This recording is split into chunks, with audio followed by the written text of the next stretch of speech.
അപ്പം ഇത് energy drink ആണ്, ഹെൽത്തി എനർജി ആണ്. ഇതിനകത്ത് എന്തൊക്കെയാണ് ചേർന്നിരിക്കുന്നത്? പച്ചമുളക്, നാരങ്ങ, പിന്നെ നെല്ലിക്ക, ലെമൺ, പിന്നെ വെള്ളം.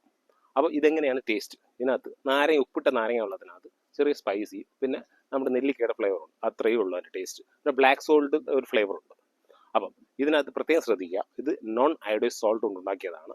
അതുകൊണ്ട് ഈ തൈറോയ്ഡ് ഉള്ളവർ ശ്രദ്ധിക്കുക അത് എങ്ങനെയാണ് ഇത് ഉണ്ടാക്കാം. ഇതിനകത്ത് ഒരു നാരങ്ങ എടുക്കുക, ഒരു മീഡിയം നാരങ്ങ, പിന്നെ ഒരു അത്യാവശ്യം വലിപ്പമുള്ള നെല്ലിക്ക എടുക്കുക, പിന്നെ ഒരു പച്ചമുളക് എടുക്കുക. ഈ പച്ചമുളക് 2-3 പീസ്, വലിയ പീസ് കുഞ്ഞു കുഞ്ഞു പീസാക്കി 2-3 പീസാക്കിയിട്ട്, പിന്നെ നെല്ലിക്ക കുഞ്ഞു കുഞ്ഞു പീസാക്കിയിട്ട് നമ്മൾ ഇടിക്കുന്ന സാധനത്തിൽ ഇടിക്കുക.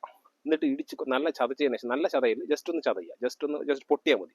പൊട്ടിയതിന് ശേഷം അതിനകത്ത് ഇതെല്ലാം കൂടെ എടുത്തൊരു ഗ്ലാസ്സിൽ ഒഴിക്കുക. സ്റ്റീൽ ഗ്ലാസ്സിൽ ഒഴിച്ചതിന് ശേഷം കുറച്ച് 1/2 ടീസ്പൂൺ ബ്ലാക്ക് സോൾട്ട് എടുക്കുക. എന്നിട്ട് 200 ml വെള്ളം ഒഴിച്ചിട്ട് നല്ല ഷേക്ക് ചെയ്യുക. പിന്നെ ഐസ് ഇട്ട് മിക്സ് ചെയ്താൽ മതി. ഐസ് ഇട്ട് ശകലം മിക്സ് ചെയ്ത് കഴിഞ്ഞാൽ സംഗതി റെഡിയാണ്. അപ്പം സൂപ്പർ സാധനമാണ്. ഇതിനകത്ത് നല്ല സ്പെഷ്യൽ എനർജി ഡ്രിങ്ക് ആണ്. ഒരു വെറൈറ്റി ഫ്ലേവറാണ്. വെറൈറ്റി എന്ന് പറഞ്ഞാൽ ഞാൻ പറയാം, ഈ ഉപ്പിട്ട നാരങ്ങ ഇഷ്ടപ്പെടുന്നവർക്ക് ഇത് സൂപ്പറായിട്ട് ഇഷ്ടപ്പെടും. ഒരു സ്പൈസി ആയിട്ട് ഫീൽ ചെയ്യും. കിടിലമാണ്.